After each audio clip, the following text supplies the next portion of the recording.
Assalamualaikum dear students and welcome back to the video tutorials of discrete structures। Last class में हम लोगों ने अपना थर्ड टॉपिक स्टार्ट किया था जो कि फंक्शंस हैं। सो इनिशियल क्लास में यानी लास्ट क्लास में मैंने आप लोगों को फंक्शन की बहुत ही बेसिक डेफिनेशन बताई और फिर फंक्शंस को डिस्कस करते हुए थोड़ा सा रिलेशंस का रिकैप दिया। फिर आप लोगों को फंक्शन से रिलेटेड कुछ क्वेश्चन सॉल्व करवाए।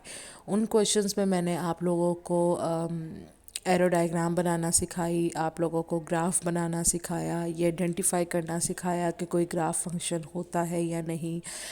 एक टेस्ट आप लोगों को सिखाया वर्टिकल लाइन टेस्ट के, उसे हम लोग कैसे देख सकते हैं कि कोई ग्राफ जो है वो फंक्शन ग्राफ है या नहीं। फिर कुछ पॉइंट्स बताए जिससे आप लोग देख सकते हो कि रिलेशंस जो है वो फंक्शन, कौन सा रिलेशन फंक्शन होता है, कौन सा रिलेशन फंक्शन नहीं होता और क्यों नहीं होता।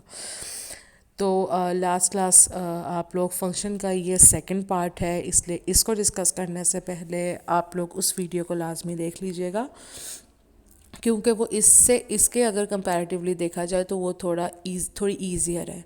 इसमें हम करेंगे तो वही चीज़ें डिस्कस, लेकिन इसमें थोड़ी फॉर्मल लैंग्वेज मैं यूज़ करूँगी ताकि आप लोगों को जो है वो पता चल सके कि मतलब सिर्फ ये नहीं चीज़ देखें हम लोग कि हम समझ आ रही हो, बल्कि हमें ये भी पता हो कि उस चीज़ को फॉर्मली प्रेजेंट कैसे करना है या फॉर्मली डील कैसे करना है। ठीक है, तो स्टार्ट करते हैं। ठीक है, हम लोग इंट्रोडक्शन से ही स्टार्ट कर लेते हैं। फटाफट मैं इसको प्ले कर लेती हूँ अपनी स्लाइड्स को। तो आपके सामने ये इस वक्त है डिस्क्रीट स्ट्रक्चर्स की फंक्शन की स्लाइड्स, ये इंशाल्लाह मैं आप लोगों के साथ शेयर कर लूँगी। ठीक है, सो डेफिनेशन सबसे पहले देख लेते हैं। Let A and B be non empty sets. सबसे पहली बात जो मैं आप लोगों को लास्ट क्लास में भी बता चुकी हूँ कि रिलेशन जो फंक्शन होता है ना, ये हमारे पास स्पेशल टाइप ऑफ रिलेशन होते हैं। ठीक है, वो रिलेशन जिसके अंदर हमारे ऑर्डर्ड पेयर्स की फ़र्स्ट वैल्यू यानी कि एक्स की वैल्यू जो है वो हमेशा यूनिक हो, और हमारे पास जो फर्स्ट हमारा सेट हो उसके हर एलिमेंट जो है वो हर एलिमेंट जो किसी ना किसी ऑर्डर्ड सेट का फर्स्ट एलिमेंट होना चाहिए लाजमी। ये हमारी सेकंड कंडीशन थी। तो अगर आपको ये बात मेरी अभी समझ नहीं आई तो इसका मतलब ये है कि आपने पिछला लेक्चर ध्यान से नहीं देखा। उसमें मैं इस चीज़ को काफ़ी इन डिटेल डिस्कस कर चुकी हूँ और इससे रिलेटेड क्वेश्चंस भी सॉल्व कर चुकी हूँ। तो वो बहुत ज़रूरी है, मैंडेटरी है। जब तक आपको ये बात समझ नहीं आएगी आप आगे फर्दर टाइप्स और जो है इसकी कैटेगरीज नहीं पढ़ सकोगे।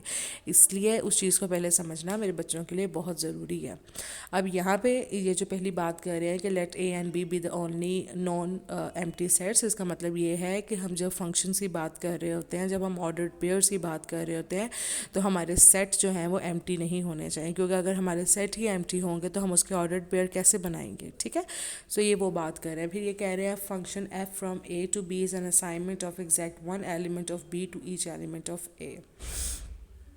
ये क्या कह रहे हैं यहाँ पे, मैंने आप लोगों को जब एरो डायग्राम बनाना सिखाई थी या वेन डायग्राम आप कह सकते हो, जब बनाना सिखाई थी लास्ट क्लास में, तो मैंने आपको बताया था कि जो आपका फर्स्ट सर्कल, आपका फर्स्ट सेट होगा उसका आप एक ओवल सर्कल बनाओगे और उस सेट के सारे एलिमेंट्स उसके अंदर लिख दोगे। ठीक है, फिर आप एक और राइट साइड पे एक ओवल सर्कल बनाओगे और उसके अंदर अपने वाई सेट के सारे एलिमेंट्स रख दोगे। ठीक है, और फिर फंक्शन की निशानी ही होती है डायग्राम की कि आप अपने लेफ़्ट वाले यानी पहले सेट से सेट के हर एक एलिमेंट से एक एरो जो है आपकी राइट साइड पे राइट सेट की तरफ आ रहे होंगे, राइट सेट के एलिमेंट्स की तरफ आ रहे होंगे।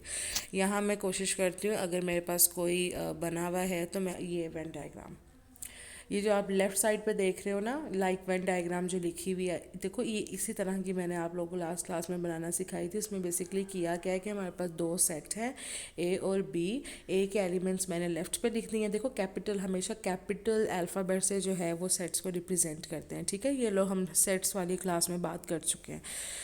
तो आप लोग देख रहे होंगे कि कैसे हमारी हर चीज़ जो है बहुत ज़्यादा कनेक्टेड है। तो अगर आप कोई भी चीज़ पिछले लेक्चर्स में से मिस कर रहे हो तो फिर डेफिनेटली यहाँ पे आपको मसले होंगे। ठीक है, तो आप यहाँ पे देखो कि फ़र्स्ट हमारा जो लेफ़्ट साइड पे ओवल सर्कल है ए नाम का, ये क्या है हमारा फर्स्ट सेट है और इसके अंदर कितने एलिमेंट्स हैं। ठीक है, उसके बाद हमारे पास राइट साइड पे एक सेट है जिसका नाम है बी और उसको कैसे रिप्रेजेंट किया हुआ है कैपिटल बी से, और इसके सर्कल के अंदर हम सारे बी सेट के एलिमेंट्स लिख देंगे। अब फंक्शंस की शर्त यह होती है कि आपके एक सेट के जो एलिमेंट्स हैं हर एक एलिमेंट से एक एरो जो है वो आपके राइट साइड पे जा रहे होना चाहिए। ठीक हो गया। तो बेसिकली ये चीज़ होती है यहाँ पे। अच्छा, इसके बाद ये चीज़ रिवाइज करने के बाद वापस आते हैं अपनी उसी स्लाइड के ऊपर।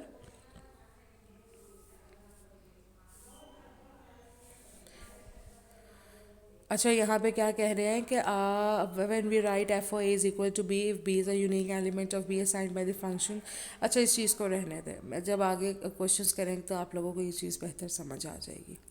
सबसे पहले तो फंक्शन को हम लोग लिखते किस तरीके से, y is equal to F of X. X क्या है हमारा यहाँ पे इनपुट है, और इसे हम आइडेंटिफाई क्या करते हैं, y को आइडेंटिफाई करते हैं। सो y हमारा क्या है, आउटपुट, और f क्या है यहाँ पे स्मॉल फंक्शंस को रिप्रेजेंट कर रहे हैं, यानी फंक्शंस जो हमारे पास है उसको डिनोट कैसे करते हैं, with the help of a smaller f।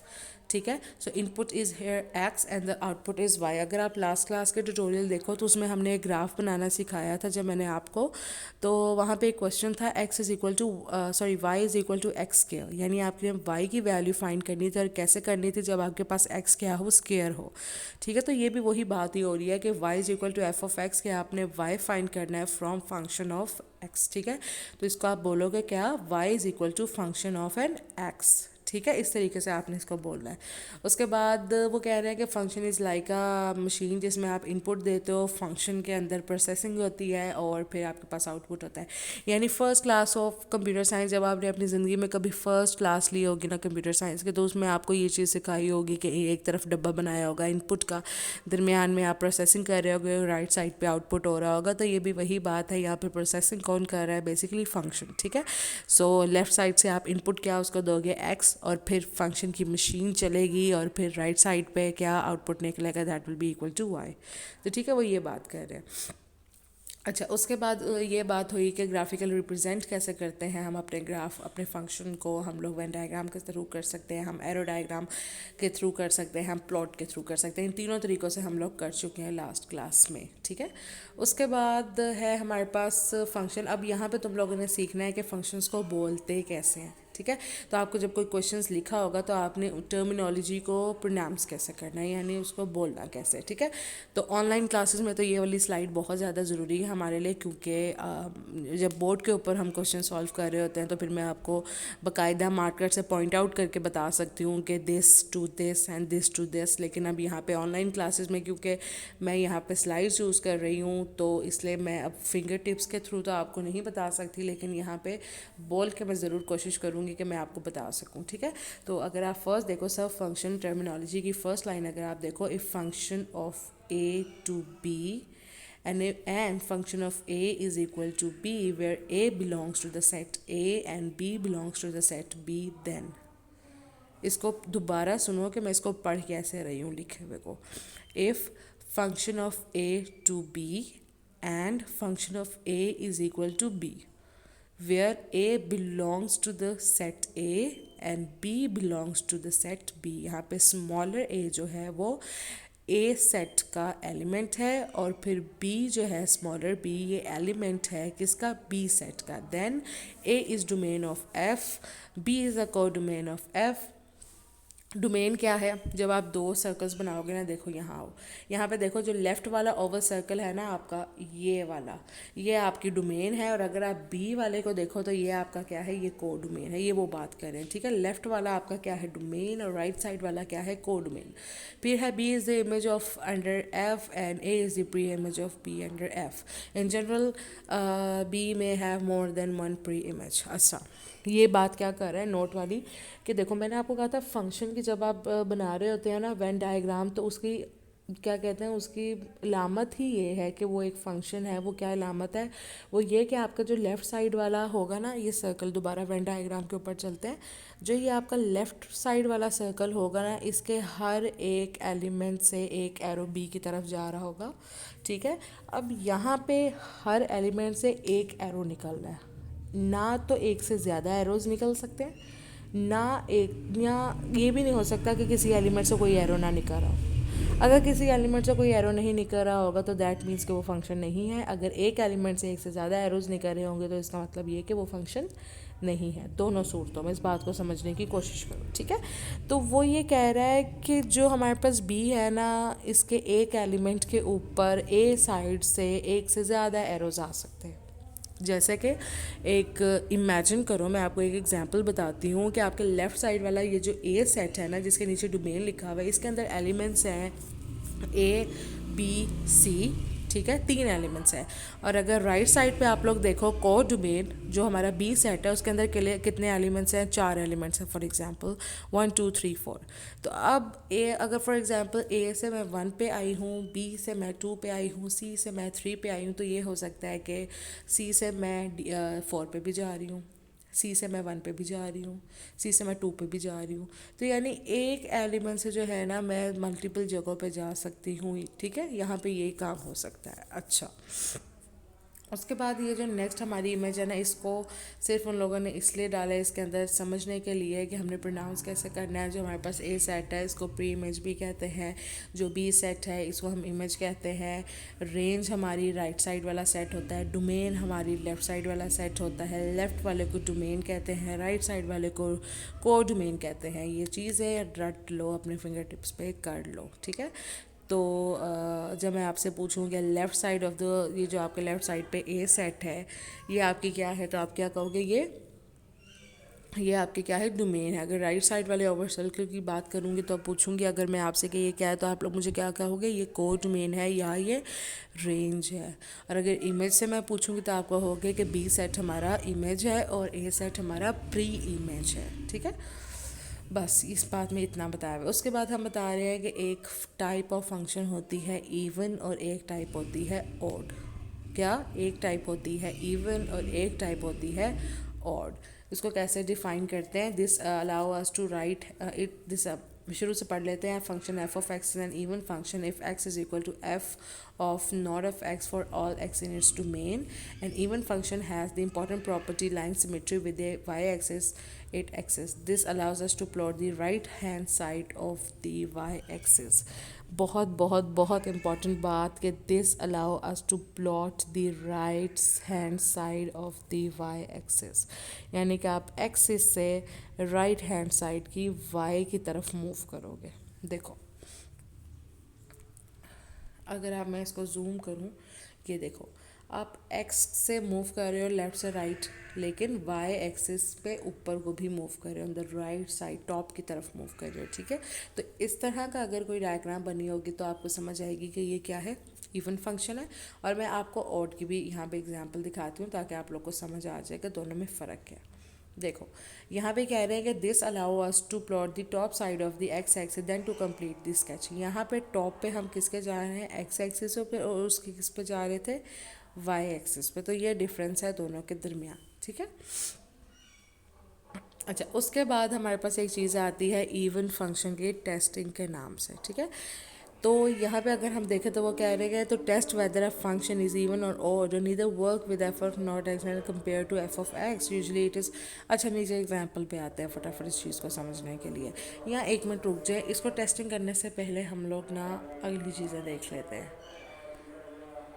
Monotonic functions देख लेते हैं, क्योंकि उसके जो जो इवन और ऑड फंक्शन है ना, इसको मैं आपको बाकायदा है अपने हाथों से, जैसे नोट्स लास्ट क्लास में मैंने आप लोगों को क्वेश्चन सॉल्व करके बताए थे ना, इस तरीके से मैं आपको इवन और ऑड के क्वेश्चन सॉल्व करके खुद दिखाऊंगी ताकि आप लोगों को समझ आए, और इससे रिलेटेड मैं आपको एक असाइनमेंट भी दूंगी इंशाल्लाह, ठीक है। इसलिए मैंने ये वाले टॉपिक स्किप कर दिए हैं, लेकिन मैंने इसलिए नहीं स्किप किया कि मैंने छुड़वा दिए हैं, बल्कि इसलिए स्किप किया है ताकि मैं आपको हैंड रिटन नोट्स के थ्रू जो है समझा सकूँ, ताकि आपको पता चले कि क्वेश्चंस को सॉल्व कैसे करना है, और ताकि मैं जब इससे रिलेटेड आपको कोई असाइनमेंट दूँ तो आपको पता हो कि हमने कैसे सॉल्व करना है, ठीक है। तो ये चीज़ मैंने छोड़ दी है। फटाफट चलते हैं मोनोटोनिक फंक्शंस की तरफ। Function is a monotonic if it is increasing or decreasing on an interval. Interval का क्या मतलब है कि वक्फे के बाद या वो इंक्रीज़ हो रहे हों या वो डिक्रीज़ हो रहे हों, ठीक है। तो यहाँ पे अगर नीचे आप ये टेबल बना हुआ देखो तो वो कह रहे हैं कि ए से सी तक क्या हो रहा है? इंक्रीज़ हो रहा है। आप देखो, ए से लेके सी तक इंक्रीज़ हो रहा है, तो वहाँ पे क्या है? ये इंक्रीजिंग फंक्शन। उसके बाद सी से लेके डी तक जो है वो क्या हो रहा है? Decreasing function. और उसके बाद डी से बी क्या हो रहा है? Again increasing function. अच्छा उसके बाद ये भी वही चीज़ है। अच्छा increasing or decreasing function is so simple कि अगर आप किसी ग्राफ को देखो तो कोई बच्चा भी बता सकता है कि किस हिस्से से किस हिस्से तक इंक्रीजिंग फंक्शन है और किस हिस्से से किस हिस्से तक डिक्रीजिंग फंक्शन है। देखो इट इज़ सो सिंपल कि हम लोग ग्राफ में बहुत अच्छे से देख पा रहे हैं कि ए से सी की मैं क्या बात करूँ, ये है ए सी डी और बी। ए से सी तक वो इंक्रीज़ हो रहा है, सी से डी तक वो डिक्रीज़ हो रहा है, डी से बी तक अगेज इंक्रीज़ हो रहा है। तो हम लोग यूँ लिखेंगे जैसे इन लोगों ने लिखा हुआ है। देखो यहाँ पे देखो ए कोमा सी बता रहे हैं कि ए से लेके सी तक हमारा इंक्रीजिंग हो रहा है, सी से डी तक हमारी डिक्रीजिंग हो रही है, ए डी से बी तक हमारी इंक्रीजिंग हो रही है। ठीक है, तो अब अगर मैं आप लोगों को एक ग्राफ दूं और उसमें यूँ मैंने एक प्लॉटिंग की हो कुछ पॉइंट्स की और मैं आप लोगों को उन पॉइंट्स के नाम दे दूं जैसे A B C D E F, तो आप लोग देख के बता सकते हो कि कहाँ पे इंक्रीजिंग फंक्शन है और कहाँ पे डिक्रीजिंग फंक्शन है, बता सकते हो right. So it is so simple. अच्छा ये चीज़ तो हमें समझ आ गई, बहुत इजी थी। उसके बाद हम लोग आगे चलते हैं अपनी अगली पे, that is 1-to-1 function. 1-to-1 function का क्या मतलब है? Function is 1-to-1 if each element in the codomain has a unique pre image. अच्छा अब यहाँ पे मेरे बच्चों को कोडोमेन और प्री इमेज जो है वो भूल गया होगा, तो मैं याद करवा देती हूँ। दो सेट्स, देखो दोबारा चलते हैं उस इमेज पे, उस स्लाइड पे दोबारा चलते हैं ताकि मेरे बच्चों को समझ आ जाए। ये देखो यहाँ पे वो कोडोमेन की बात कर रहा है और प्री इमेज की बात कर रहा है। कोडोमेन आपके पास से राइट वाला ओवल सर्कल है और प्री इमेज आपके पास राइट लेफ्ट साइड वाला है। अब यहाँ पे 1-to-1 का क्या मतलब है कि हमारे प्री इमेज के जो सेट है जिसका नाम ए है, इसके हर एलिमेंट से एक एरो कोडोमेन के एग्जैक्टली एक ही एलिमेंट को जा रहे हो, तो वो क्या होगा? 1-to-1 होगा। 1 यानी यहाँ लेफ़्ट साइड के ए के 1 से किसी भी एक एलिमेंट से लेके राइट साइड के किसी एक एलिमेंट तक जाना, दैट इज़ 1-to-1। जिसकी एग्जांपल हम ये दे सकते हैं कि फॉर एग्जांपल सेट ए में ए बी सी है, सेट बी में 1 2 3 है, तो ए से 1 पे जा रहे हैं, बी से 2 पे जा रहे हैं, सी से 3 पे जा रहे हैं, दैट इज़ 1-to-1। ठीक है, उसके आगे शायद एग्जांपल होगी, मैं आप लोगों को दिखाती हूँ। 1-to-1 ये देखो how clear the example is कि आप लोग देखो जिस एग्जाम्पल की मैं बात कर रही थी कि हमारे पास लेफ़्ट साइड पे प्री इमेज में कितने एलिमेंट्स हैं, capital A, capital B, capital C, और राइट साइड पे बस कोडोमेन में कितने एलिमेंट्स हैं, स्मॉल ए, स्मॉल बी, स्मॉल सी। तो हर एक एलिमेंट से एक एग्जैक्ट एरो एक एलिमेंट पे, और आप लोग देख सकोगे कि कोई भी एरो रिपीट नहीं हो रहा, कोई भी एलिमेंट जो है वो रिपीट नहीं हो रहा, हर एक इंडिपेंडेंट एलिमेंट्स हैं। ठीक है, तो दैट इज़ 1-to-1। एक और एग्जाम्पल मेरे ख्याल से यहाँ पे होगी, वो भी देख लेते हैं। अच्छा 1-to-1 फंक्शन देखो, ए से 1 तक जा रहा है, ई से 4 पे जा रहा है, आई से F5 पे जा रहा है, 0 से 2 पे जा रहा है, ये 1-to-1 फंक्शन है। और यहाँ पे देखो आप function that is not 1-to-1। क्या मतलब है कि ई से भी और ओ से दो एरोज एक ही जगह पे जा रहे हैं, दैट इज़ 2। तो ये 1-to-1 नहीं है क्योंकि हमारे कोडोमेन में जो है वो एक एलिमेंट दो प्री इमेज एलिमेंट से कनेक्टेड है। ठीक है, सो दैट इज काला एक